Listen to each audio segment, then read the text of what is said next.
Hey guys, Veebat here with another V Plays, and by request I am taking out the ME-265, but I had to repurchase it. So this is my first flight in this aircraft in a long time, so this poor guy does not have any skills. It's 90% crew. We are able to completely elite it, so we are fully upgraded. We also have got the shiny paint job. Ooh, a little bit of polished aluminum, I guess. It's supposed to be the speed paint.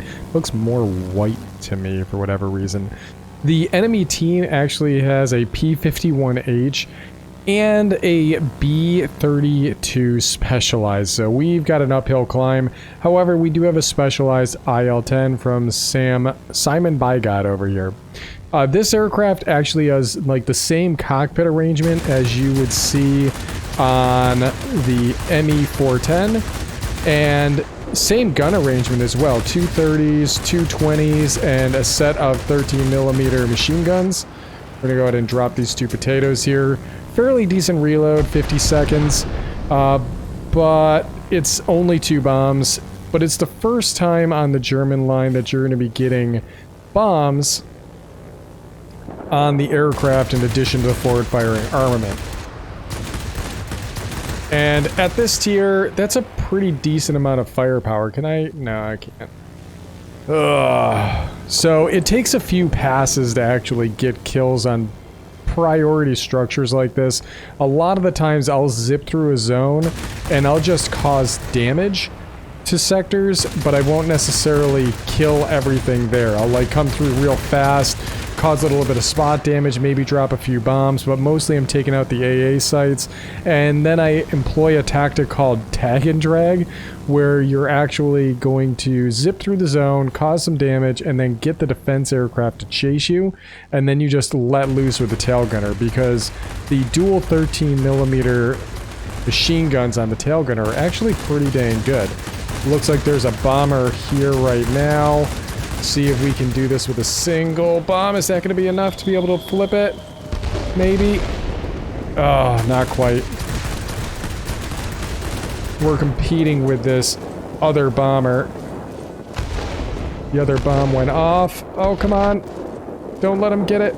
There's one little structure here. If I can get it with the forward guns. Okay, we finally got it. With this thing being much faster and a lot more maneuverable, a lot of times this thing will win out in a lot of dogfights against other tier 7 ground attackers. But the IL-10 will definitely give it a run for its money. The IL-10 is one of those aircraft that sacrifices in the armor department in order to get some more maneuverability and airspeed, much like this aircraft has available to it. But the the IL-10 also still has some pretty good forward-firing armament when it comes to rockets and bombs. In fact, we'll drop a bomb right there.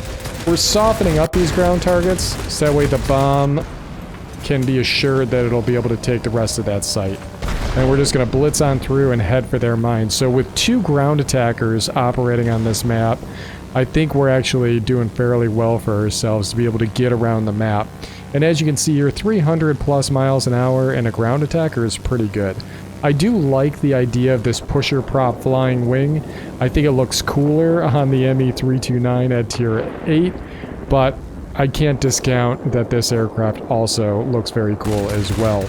Going after the light targets, these circular ones, are going to be the better bet. Once you're done with neutral sites, operating as a support ground attacker is going to be a much better bet for you. So, throwing a few clumps of firepower out here.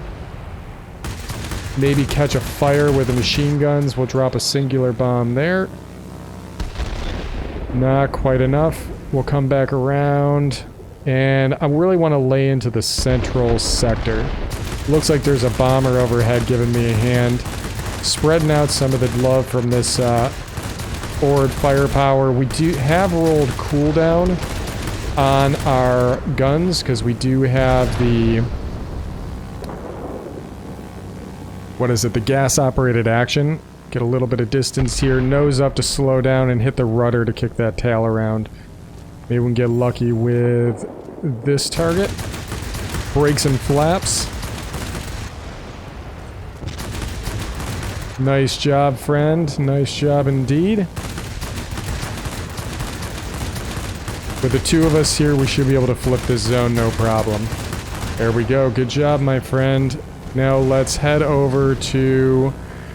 I may head over to the closer garrison now that I'm looking at it.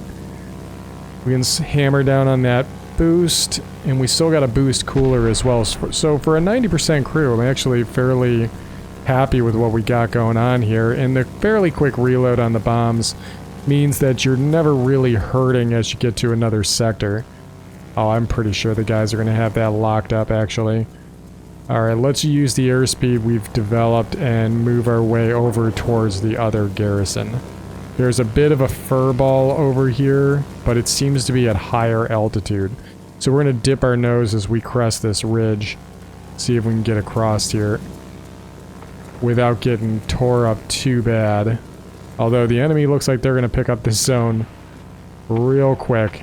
But with it being locked, I'd rather get low and out of sight.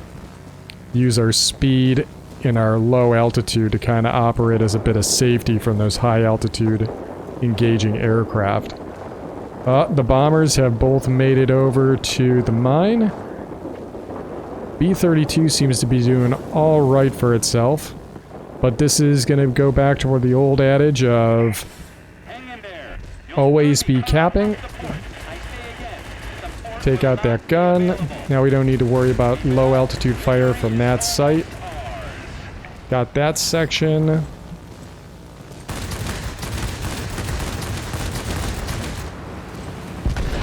Bombs away. Flaps out. Got the other ground attacker here. Oh, looks like he broke off from this site, so I might be able to lock this up with my singular bomb. Bombs away. Ooh. I'm not sure what that was, but not too shabby. I'll throw up a GG. And 9,400 personal points. Saber bomb, man. He was not doing too bad. Managed to go after 3 sectors and get 305 capture points and 79 sections of ground targets destroyed. It's been a while since I've taken this aircraft out. There's probably a bunch of things I could have done much better here, but it really does showcase the 265's capabilities. It's not going to be as hard hitting in the zone as an IL-10 or an IL-8 would be, but it is going to be quicker, and when the bombs are available, they come back fairly quick, so they're usually available by the time you get to the zone, but with only 2 of them, it limits your capacity. It's like the same type of air-to-ground ordnance you would expect from like a mid-grade multi-role, like a Typhoon or something like that.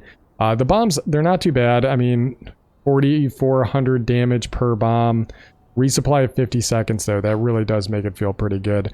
And then, of course, the forward firepower is nearly identical to that of the ME-410, with the exception that they say that the 30s are mounted in the wings, but just barely mounted in the wings. They're right in the wing roots right here, so they're fairly centrally located.